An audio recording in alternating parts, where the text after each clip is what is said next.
Yep, it's going. Good. Welcome back. We're continuing our morning testimony on our agenda of the Justice Oversight Committee. It is Tuesday, July 12th.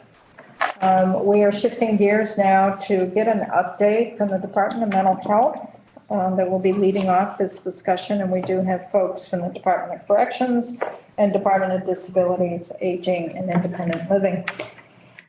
We do have a working group, forensic working group, looking at the issue of folks with issues that go through a court order for an evaluation, or even those that don't.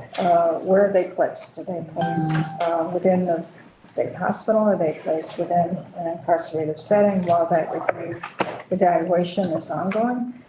Do we create a forensic unit down the road? And we established this working group last year to come back to the legislature in a couple of years with some recommendations on how to move forward.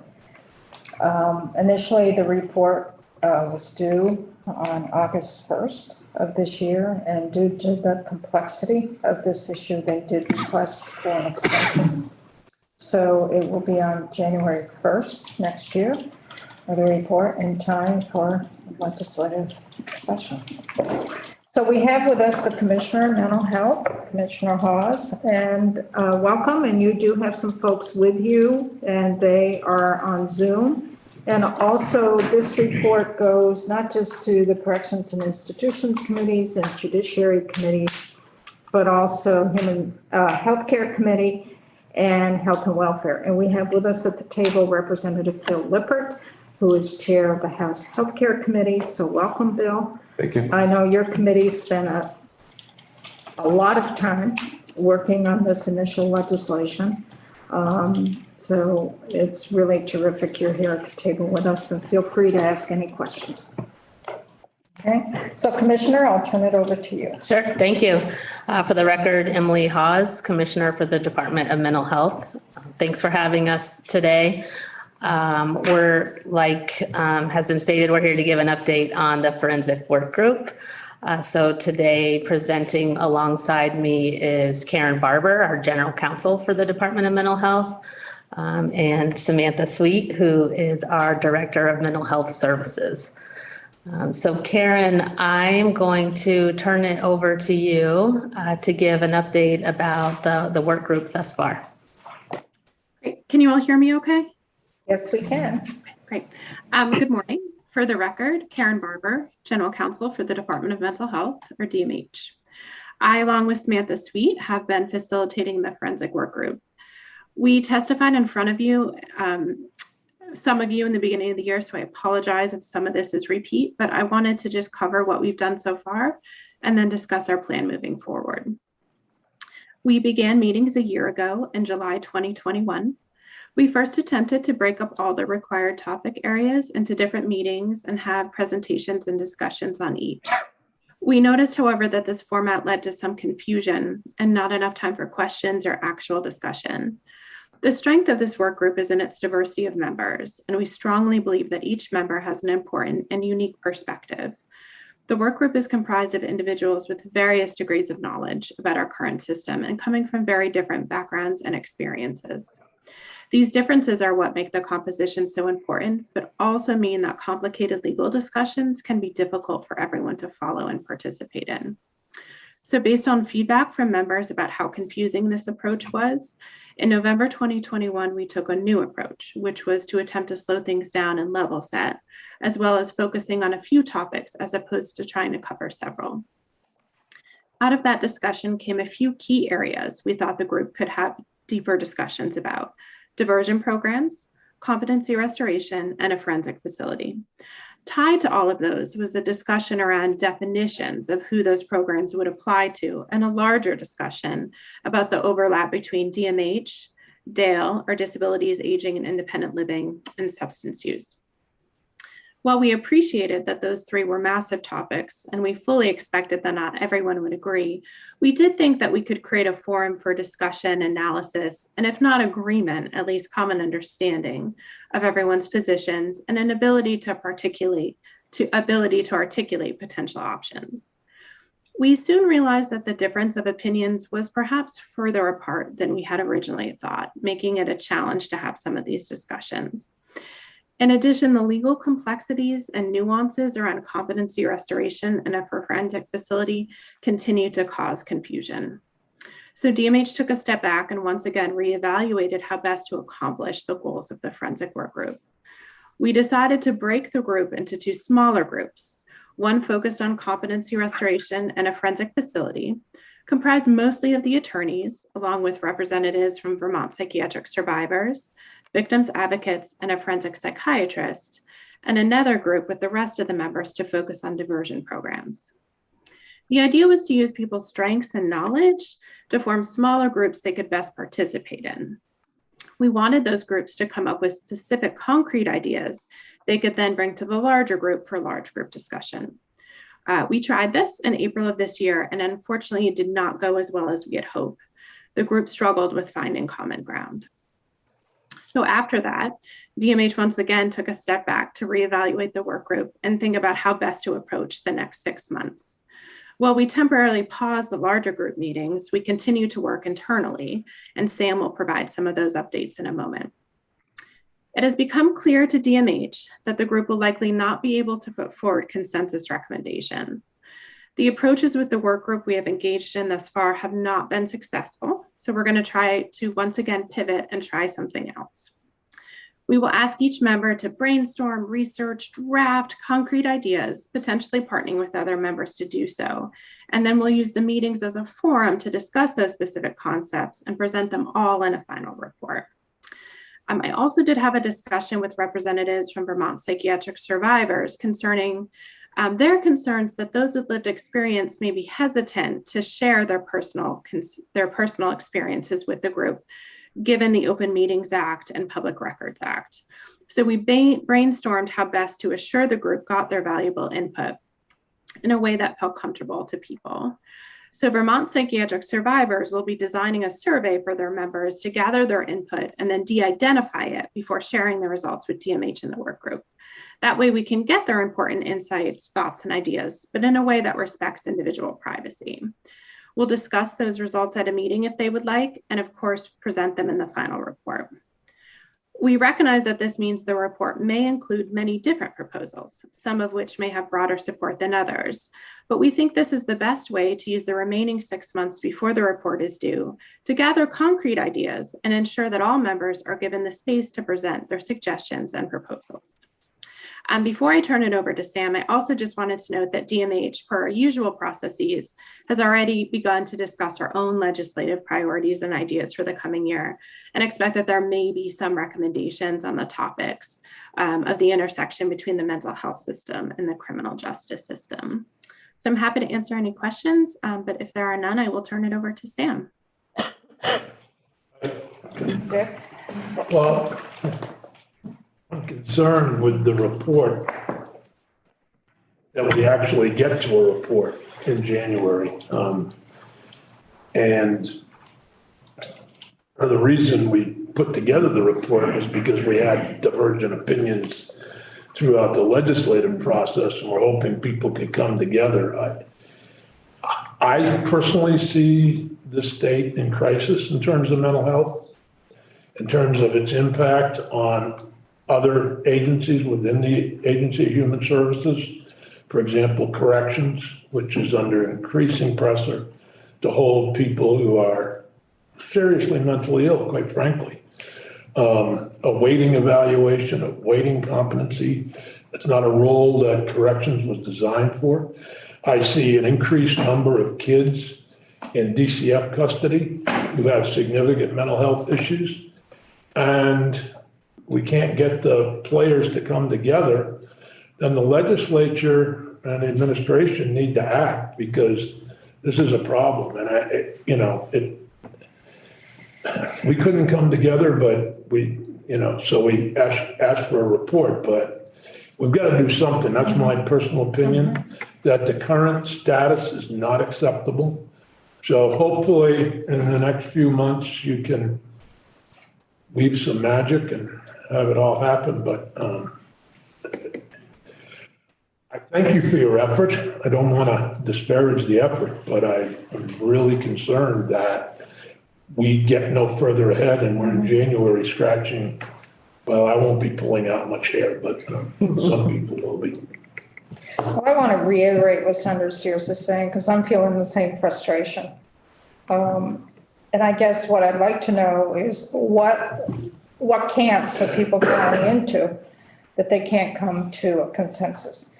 Is it that there's issues with the competency restoration issue? Is it the insanity defense? Is it not wanting to physically house someone in an institution or physically house someone within an institution that a person hasn't been proven to be guilty of the crime? What are some of those divergent viewpoints that you're experiencing? And I would reiterate what Senator Sears said, come to the table and figure out a way. Because we on the legislative end have been struggling with this, and we wanted to put a group of folks together that have a lot more knowledge than we do to come to the table and figure out a consensus and a path forward to deal with folks that need a safe setting, need a therapeutic setting, so that they can get their lives back in order and not be housed in a criminal justice system of an incarcerative setting that corrections is not geared to take care of. So where are these divergent perspectives? Sam, I'll let you answer. I saw Karen come off mute, so Oh, okay. I'll jump in after you, Karen. I think we're all like ready to respond. I would say all of the above. We haven't, unfortunately, been able to reach consensus on anything. There's people disagree on all of it, whether any of it is a good idea, whether some of it is a good idea.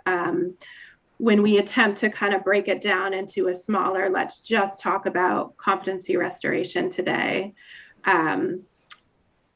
People can't agree if competency restoration is a good idea or a bad idea, which is fine. But what we've attempted to do is try to get to the point where can we just agree that we'll talk about it and let's identify the pros and the cons.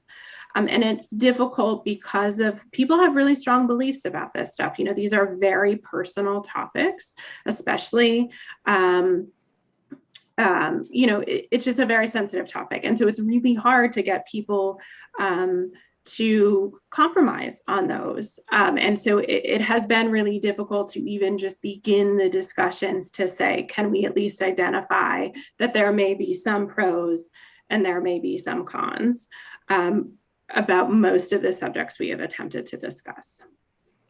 Is there at least some commonality in terms of a goal in that homeowners who are suffering need a safe therapeutic setting to be taken care of? Is there at least some agreement on that or not?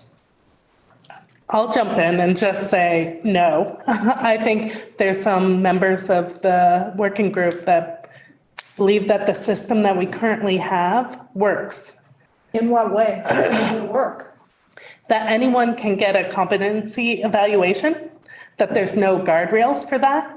So some believe that you need to ask for a competency evaluation on anyone to see if they can stand trial. We have some people believe that competency restoration is treatment to then charge someone with a crime. So then you're punishing someone that was not competent, and now we are bringing them back to competency to then charge them with the crime. So there's a huge, diverse group. And like Karen said, there's pros and cons to that, and that there's a lot of discussion, but finding a common ground is very, very difficult. Do you have anything? I kind of jumped in over you. No, I think what you articulated, and Karen, is right on what we've experienced even before the work group. We know that those were opinions and experiences that the members of the group had. And I'll just reiterate the comments around it's a very wide door for who is eligible for a competency and sanity evaluation. So we have done some work in educating ourselves around what that looks like nationally. But the team is struggling to come to a consensus. These are things, like Karen said, that people feel fully in their hearts of what's right and what's wrong, and to get that, all in on those opinions and those experiences to come to the middle has been quite challenging. So I don't have any other topics to add to that. The thing that strikes me, and I'm going to look to the judiciary committees for this, the thing that really struck me is that if they restore competency, they're then being charged for a crime that they were incompetent at the time of committing that crime. Is there some underlying statutes that really need to be dealt with to deal with that particular issue? I mean, that's beyond my jurisdiction, but is there some statutes that need to be addressed? I would Some say, other states, go ahead, Karen. No, go ahead, Karen. sorry, I didn't hear another room. Some other states do have, statutory criteria around who is eligible to get a competency evaluation. That is not something that Vermont has, right? We don't limit it based on crime or based on diagnoses, like some other states do. So that is a statutory option. Yes, my angle was the underlying statute that they've been restored competency, but they're being charged for a crime that was committed when they were incompetent. So is there a way by statute, changing our laws, about that little piece that they are now charged for a crime that was committed when they were deemed incompetent?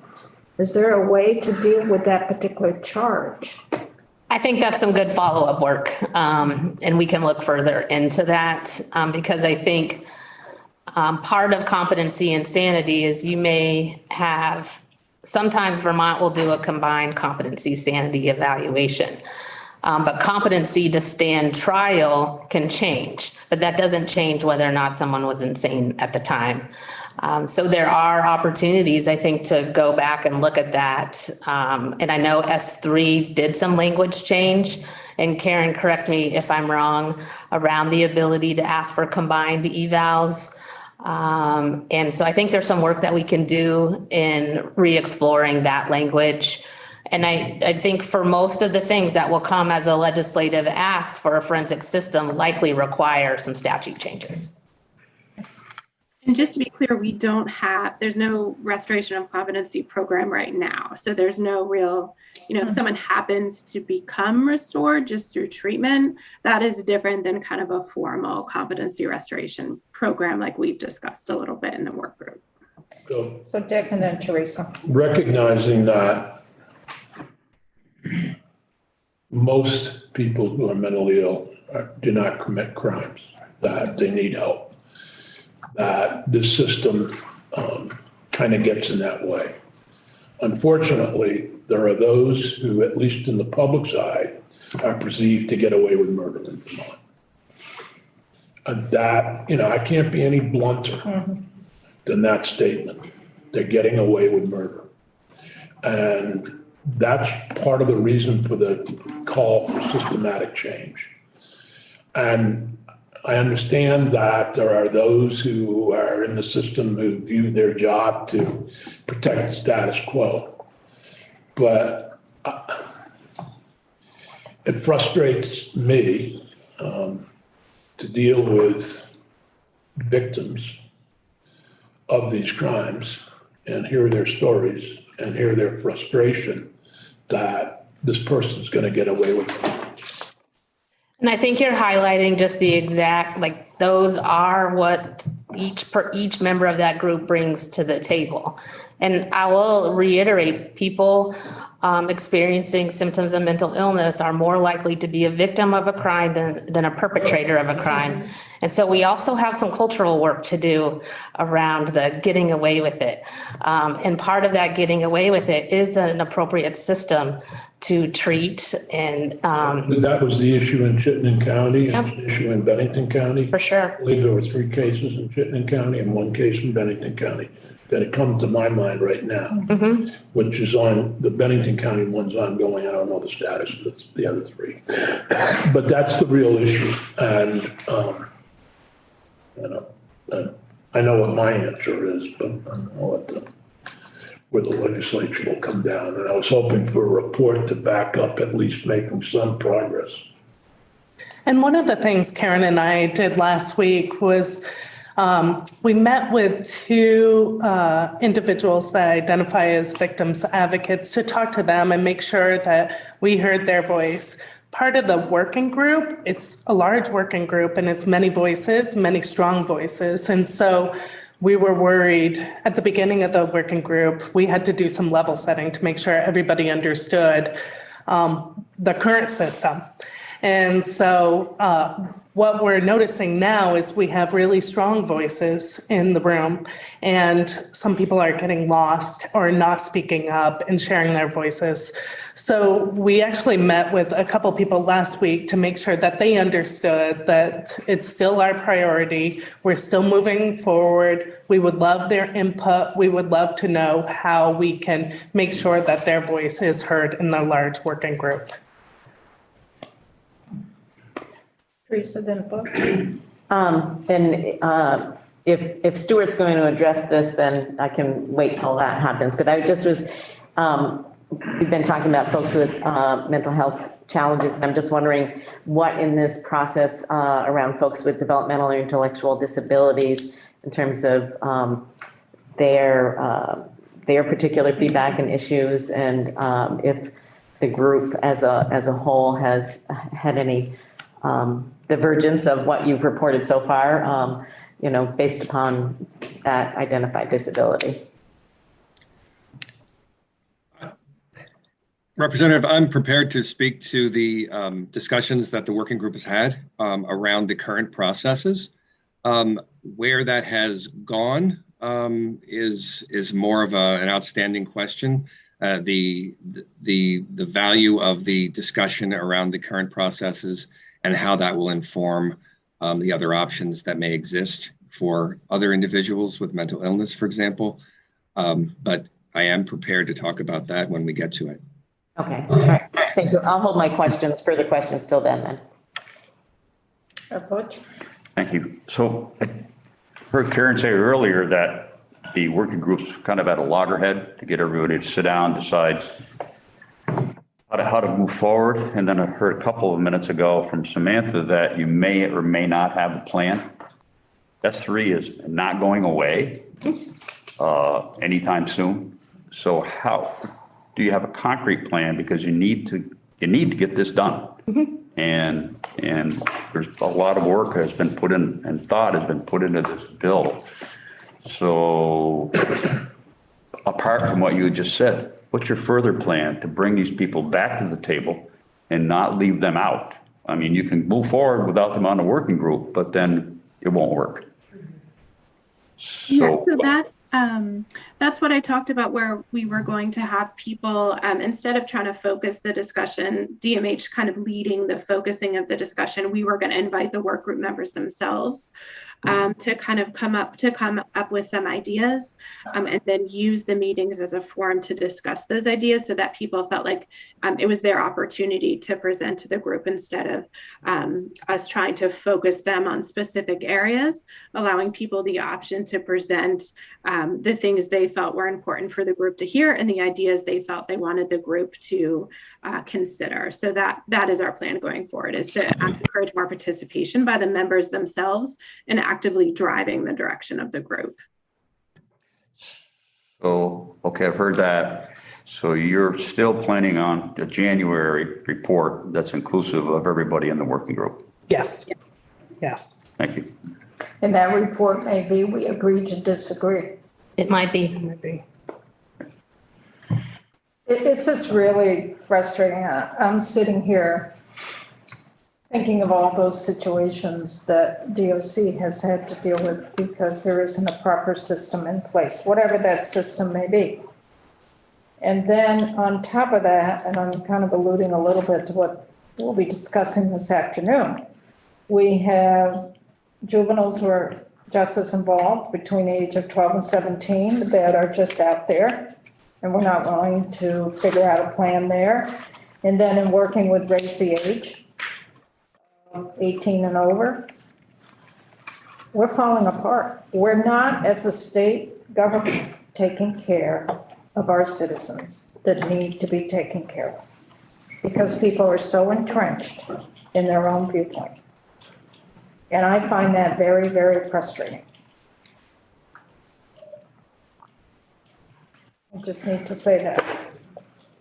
And for legislators, it puts us in a bind because we want to do what is the best for everyone. And we need direction from those folks who are involved in the system, and we're not getting it. I'm just frustrated. And I don't think any one of us around this table wants to lock somebody up for the sake of locking them up, whatever institution you may talk about. But if you don't want to institutionalize people, you are institutionalizing people in the wrong setting. And I can't imagine that people would support that. That boggles my mind. Keep doing the same old, same old, same old to the detriment of our Vermonters. Bill Lippert, welcome. No, thank you. Well, I want just a couple comments, and I don't pretend to have any new solution that hasn't been talked about here. But I think it's important for us, number one, to not confuse the issues of the mental health system broadly with the issues of where there's criminal justice involvement. The mental health system broadly is under enormous stress. I mean, when Senator Sears said, look, the whole mental health system is, I mean, frankly, it's on the edge of not functioning at times. And that is, so we have that crisis, frankly, we collectively have that crisis in addition to, that's the broader crisis. And I think we've got to not confuse that with the issues of criminal justice involvement. And they require different solutions, probably. I mean, they do. I also think that there are clearly strongly held divergent points of view on this. And to be honest, I'm not sure. My sense is that there's a point of view held by, well, let me ask the question. Does the Department of Mental Health have a point of view on this? That in fact, when you say you're going to bring a recommendation, some criminal justice and mental health recommendations in January, is the department any more open to hearing other points of view than what persons who are not invited to the table here today, but who are being talked about, may have? Absolutely. So, I mean, I think that's important as well, because if everyone has a point of view and isn't hearing what other people are saying, including, frankly, the department, including, frankly, us as legislators, when we experience the frustration of our constituents and of the public, that does not necessarily offer us solutions. It just simply fuels the concerns.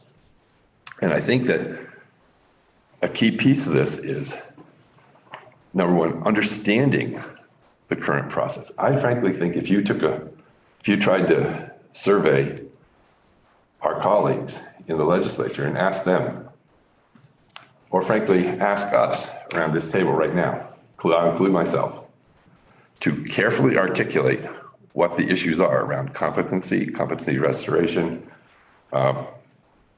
and being findings of insanity at the time of crime was committed. This continues, I think, to be a very complicated, difficult issue to understand, much less to communicate to our public and our constituents. So I think that's part of the frustration. And Dick, when you say, people are saying people are getting away with murder, I think many of the people, it's fueled by the understandable outrage and passion when your personal, your family, your friends have in fact been killed or horribly hurt. But part of our obligation is to, I think, also separate ourselves from that passion at times and actually look at what is this about and what is the actual process, and not just reduce it to a soundbite. So I'm wondering if a part of this, and maybe this is done and I'm not aware of it, but part of this is to very carefully and in layman's language as much as possible, articulate what the current process is, and then in contrasting it to any new proposals. Because I don't think, frankly, many of us could actually articulate what the current proposal is. I mean, not the current proposal, the current process is. I honestly don't. And that's different from having strong feelings about it. Strong feelings about something's happening that's just not right. Well, that's not Right. That is not sufficient to finding a solution. And so I would just put a plea in that we find a way to be able to, whether we agree or we don't agree with what's happening currently, to understand what's happening currently, so that we're not in the position of simply talking around it, but not really understanding it. I will say that significant amount of time was spent and continues to be spent in the work group around just that, educating. Because and you're right, even people who have direct roles in our system are confused about the system because it is so complex. So there is a good amount of opportunity to do that in the moment education, and then also broad system, in simple, easy to understand terms, still confusing. But we have, I think, and continue to do that when we're working within the group and when we're having the work groups and the smaller group conversations. There's always an opportunity to clarify and educate on how those processes unfold.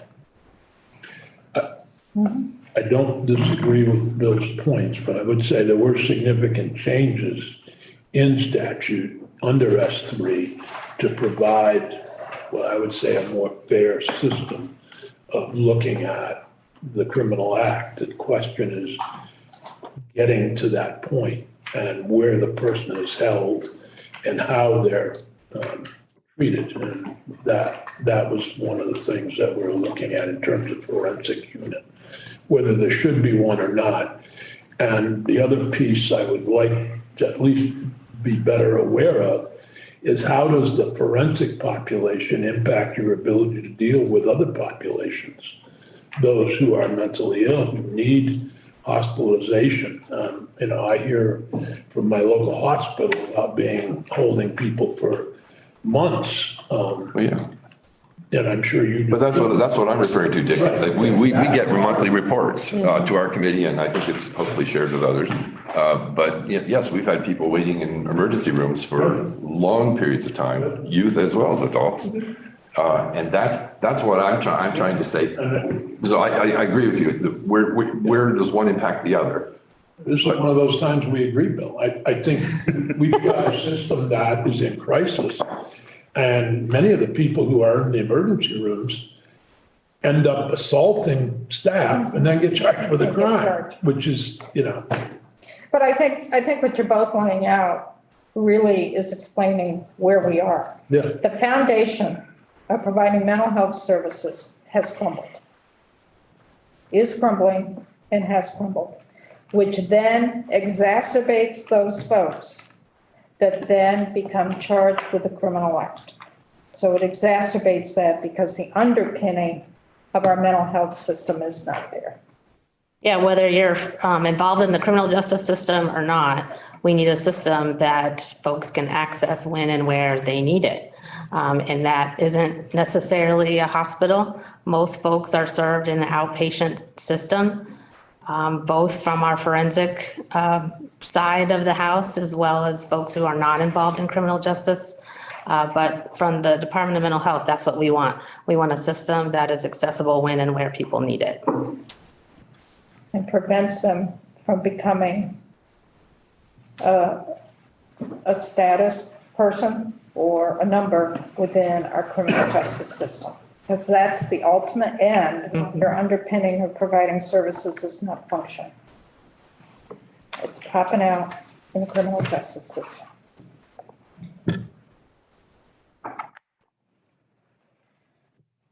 So let's move on to Stuart to talk about the question that Teresa put out in terms of folks with disabilities or developmental delayed issues, how that is being addressed within this working group.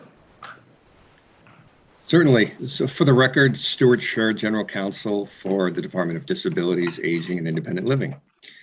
So as directed by the Act 57, the Forensic Working Group did in fact devote a significant portion of one of its meetings to discussing the current processes regarding justice-involved individuals with intellectual disabilities. And you may know that it's commonly referred to as Act 248. We did discuss traumatic brain injury and dementia to a lesser degree, but that was mostly due to the inapplicability of the Act 248 option to those populations. But in discussing the Act 248 process, we highlighted the legislature's actions a number of years ago that many of you may recall, which was to expand the population eligible for Act 248 commitment to include those with brain injury, as well as the repeal of that statute prior to its effective date. While I assume that most of you are familiar with Act 248, if it would be helpful, I can certainly provide a brief overview of that process. I think that that's one of the goals that we had with respect to the group, which was to educate the members of the group to consider the options that may be available moving forward for other populations, as well as the obstacles that we've encountered or would encounter as a result of expanding those processes to other populations. Would that be something that's helpful to briefly discuss 248? Okay. So as you may know, once an individual has been deemed incompetent to stand trial or hasn't been indicted or has been acquitted by reason of insanity, there's a hearing that's scheduled to determine whether that person should be committed to the custody of the Commissioner of Mental Health or to the Commissioner of Dale or neither. So to be eligible for initial commitment to the custody of the Dale Commissioner, the individual has to be what's called a person in need of care, custody, and habilitation. That means that they have to be a person with an intellectual disability who presents a danger of harm to others and for whom appropriate custody care and habilitation can be provided by the commissioner in a designated program. And that designated program is a community-based program. It's not an institutional program.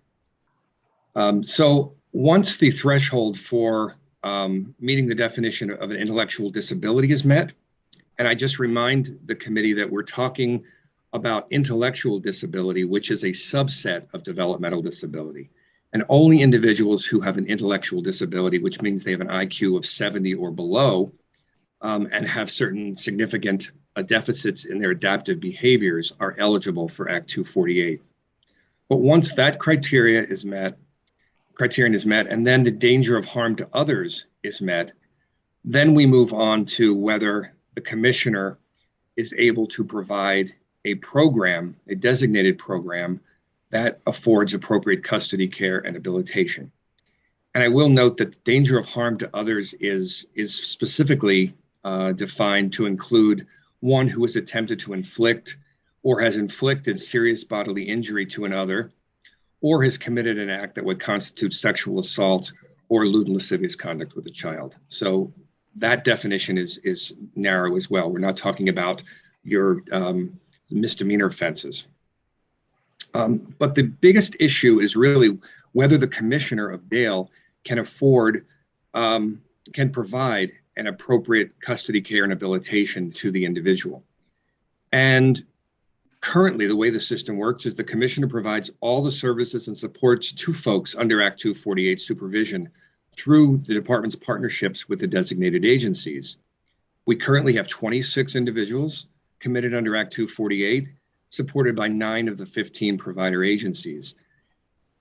The Developmental Services Division within within the designated agencies are charged with designing and implementing individualized plans of service for each of those individuals on Act 248. And those programs have to be tailored to meet the needs of those individuals as well as the needs of the public around safety. And they have to monitor the person's compliance with the specific provisions of the Act 248 order. This is really all to say that these programs are not off the shelf. They have to be tailored and are uniquely designed to that individual, which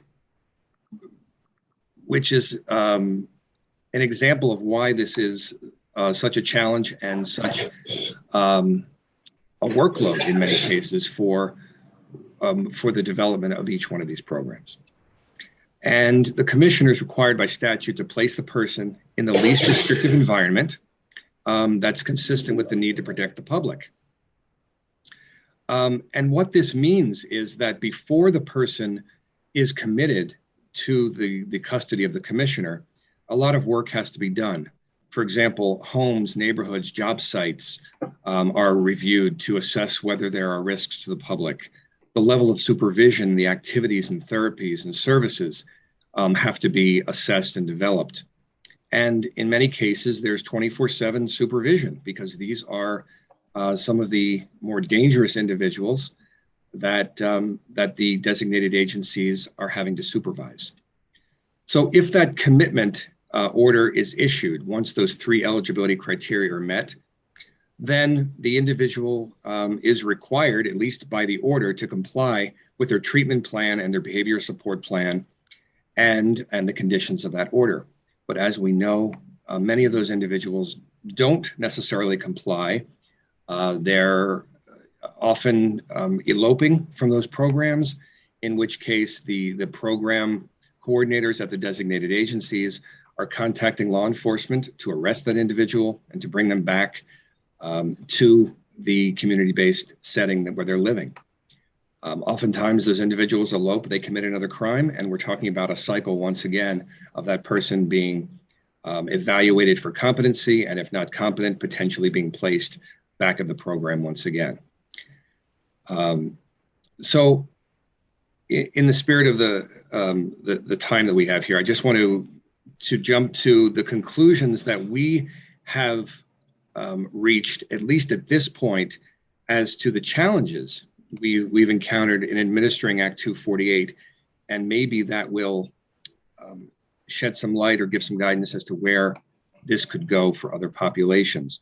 What we've realized is that there is a complexity to developing a designated program in community-based settings that's tailored to the needs of each individual and the needs of the public. Lately, we have also noted the challenges of identifying the staffing and the resources needed to develop and operate these programs. And finally, there are limitations on the ability and the authority of the commissioner, who becomes responsible for that individual, to ensure that the individual participates in programming and complies with court order. Currently, individuals with intellectual disability are sometimes more compliant with the conditions of an order and the conditions of programming than, say, others who may be considered for commitment. For example, individuals with brain injuries may be individuals who, for whom programming is desirable and for whom the public would like to see in a program that could protect others from potential harm. The fact is that many of those individuals may be individuals who are not willing to comply with those terms and are more likely to either be violent or to elope and then commit other offenses.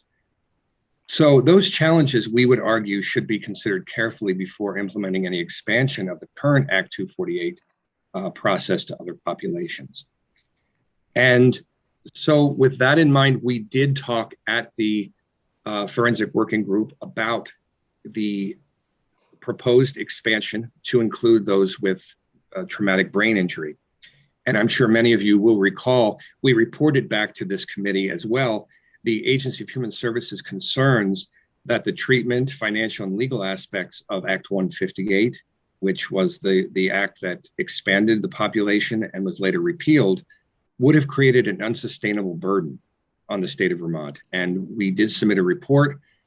So I'll spare you getting into all the depth of what that report is. But in short, the Agency of Human Services identified that expanding Act 248 eligibility to those with brain injury, not to mention what we're talking about here, maybe expanding it to individuals with dementia who are just as involved, would have an impact to the system, to the greater system. And with respect to traumatic brain injury, there was concern about timely discharge alternatives to hospitalization for those who were ordered to have inpatient evaluations and later to determine to no longer need inpatient care. Alternatives to mental health custody once incompetency or sanity due to a traumatic brain injury had been determined. Interim custody while awaiting competency or sanity and eligibility determinations for Act 248. The lack of an adequate provider system to screen individuals and the scarcity of evaluators with expertise to evaluate TBI severity. And then once that was determined, the specific limitations of our current system required an enhancement so that we would develop a no refusal provider network prepared to serve this expanded population, an assessment of individual supports and supervision needs before placing them, identification of professionals with expertise in TBI evaluation and assessment, arrangements with out-of-state neuro rehab facilities to support these individuals, training and consultation capacity to support the providers with treatment and public safety concerns, and last but certainly not least, funding to develop programming for the expanded population, as well as staffing and training. So again, what we identified for the working group was our experience within Dale of the population that is a small population, as we said, 26 individuals, and yet the impact on our system from serving those individuals and the challenges that we are facing with our provider network. And we would just encourage that any expansion of this, keep in mind what that impact would be. So with that said, I'll certainly take any questions that you may have. Question, Teresa? Stuart, I'm aware and appreciate the update in terms of the number of people who've actually gone through the Act 248 process. Isn't there also another cohort of individuals who haven't actually gone through the process but pose a public safety risk or a presumption of a public safety risk? Some of them are, I know, are youth who age out of DCF custody. Others are folks who maybe just never made it through the Act 248 process. So do you have a sense of actually the total number who Dale follows and who the designated agencies serve that I guess what I would call present the potential for public safety issues? Representative Wood, I don't have the numbers of individuals that would be served by what we would call public safety funding. That is one of the criteria or one of the funding priorities that's in our system of care plan for supporting individuals with developmental or intellectual disabilities. We would provide them with public safety funding. And you're right, those are individuals that present a higher risk of harm but have not gone through the Act 248 process, either because they haven't been charged with a crime, but they are potentially those folks. Now, the difference there is that when someone receives public safety funding, they are not in the custody of the commissioner of Dale, but they are receiving a package of services from the designated agencies. That's true. And I'm happy to look into those numbers for you and get back to you. I would ask in like whatever report that you folks provide to us in January that you think about that cohort of individuals, because my experience tells me that oftentimes the package of services that those folks receive are sometimes comparable to those folks who actually end up going through the Act 248 process. And, you know, is there anything that we can learn from the process by which those individuals came to receive that package of services and supports, and our ability to provide a certain level of protection for the public, frankly, without having had to go through the Act 248 process. So is there something for us to learn from that? So while the number is still not huge, it's a substantially larger number than the 26, I think. That would be helpful if you could think about that in the context of the report that you provide later. Thank you. Sure, thank you. I got sidetracked here a little bit. Sorry. Well, we're looking for a report that's a summary of the bill. I thought it was a good idea to look at the summary of the bill, given our conversation about some of the changes, and there were significant changes that actually took place in the bill that S3. S3 or Act 57. So. Is there a summary, I'm reading the summary from the Ledge Council. And, you know, it basically talks about the changes in allowing the defendant committed his discharge from custody, blah, blah, blah. There's a lot of changes in the bill. It was helpful to read that we did do some things. Yeah. yeah, I would actually appreciate if you have a summary to forward it, because it's been, you know, some time. Can you do that, Mike? Oh, Mike's. Can you send the summary that I just showed you? Sure. That'd be great.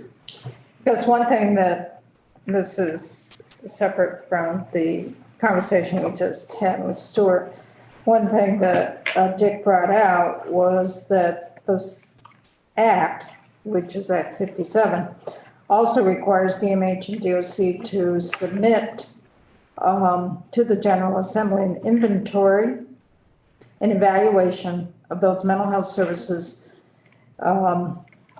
provided by the entity that DOC contracts with for their healthcare services, and requires DMH to convene the forensic care working group, which we did convene, but where is that inventory and evaluation of those mental health services? That our own Department of Corrections Health Services provides. That's we were.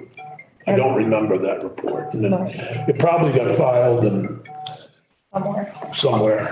Yeah, I know that we did it. So I'm assuming. Well, that's good news. But another piece of this, and this goes back previous to S3, there was to be an MOU established between DMH and DOC in terms of providing mental health services to those folks who are incarcerated in our facilities with severe mental health issues.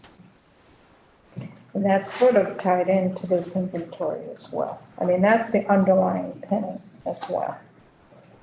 And that was put in place 5 years ago. Butch, you were on this committee 5 years ago? Something like that. Something Was like that Kurakowski? I don't remember.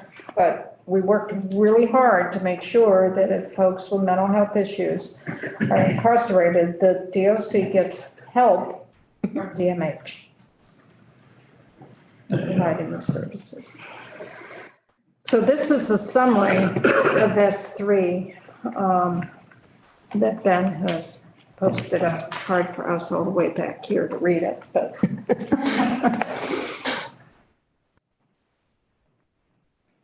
So I'll let folks take time to read some of that.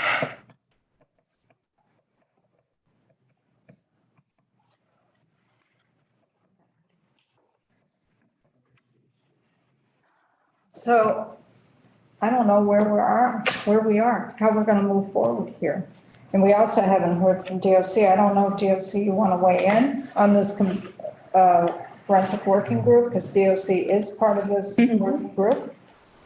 So you can stay seated, Commissioner, and. Yeah, no, I would simply add, I think our partners in DMH have done a nice job with a very complicated problem set. And I think, Senator Sears and you, Representative, highlighted that oftentimes the Department of Corrections is the recipient of individuals who maybe aren't best served in that environment, but for lack of some other options. And so we'll be at the table to help work through any of that and find good options. And I know we have an excellent working relationship with the Department of Mental Health and some of the other partners who are involved in this effort. And so where we can, some of the stuff on the front end, we remain, neutral towards, but recognizing that we will absorb some of the impact on the back end of the justice system.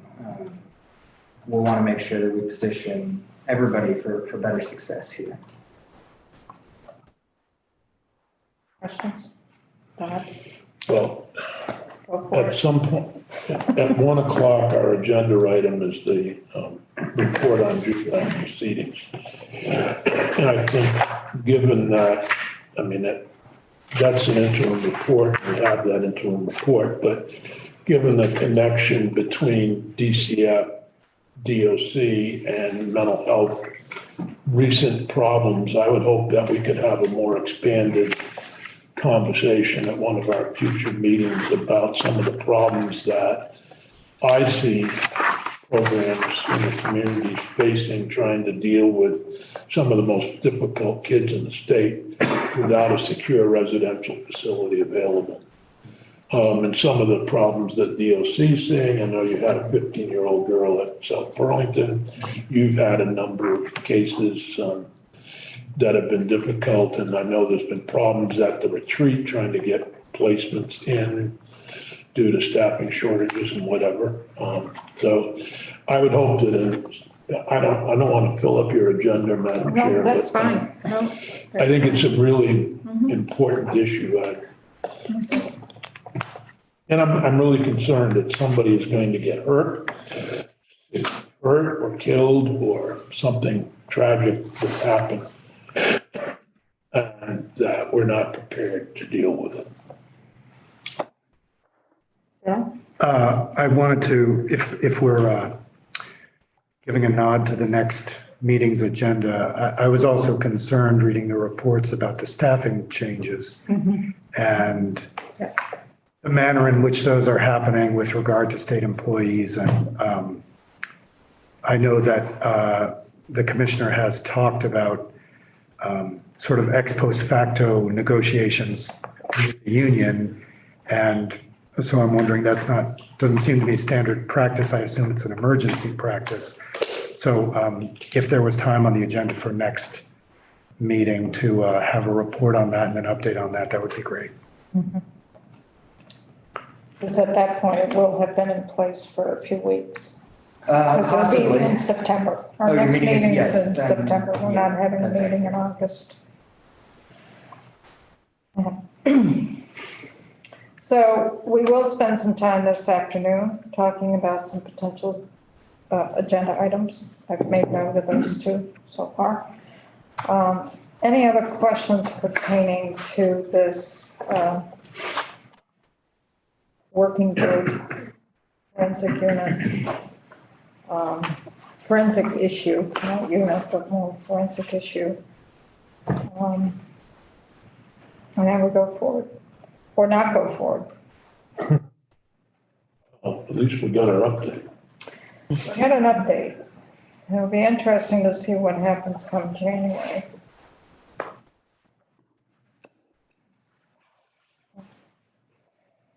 I really take to heart what Representative Whitford has said. If our foundation of our mental health services in the community is crumbling, that only puts pressure on our criminal justice system. It's going to come out somewhere. And maybe we're addressing the back end of the problem more so than the front end. And maybe that is one of the recommendations that the working group can come back with. Let's not let the horse out of the barn and then close the door. Let's take care of them while they're in the barn. You know? 'Cause that's what we're doing. Yeah, I know, just I haven't heard it put quite that way. Oh, okay, I just. Usually it's, why bother shutting the barn door after the horse got out? Yeah. Anything else before we break for lunch? Thank you. I'd like to thank them, Yeah. the Department of Mental Health, for sticking with this. I'm sure it's very frustrating process. Thank you. Please hang in there. And on the legislative end, when a committee is focused on this particular issue, you begin to understand the nuance in the process. Because it's what Bill was saying, it's a very complicated process, and any legislator could not explain it. But when you're focusing in on it as a committee of 11, or in the Senate case, it's a committee of 5, those individual members comprehend it at that point, but then 3 months later, you lose track of it, you don't understand it. Yeah. That's why we rely on legislative council summaries.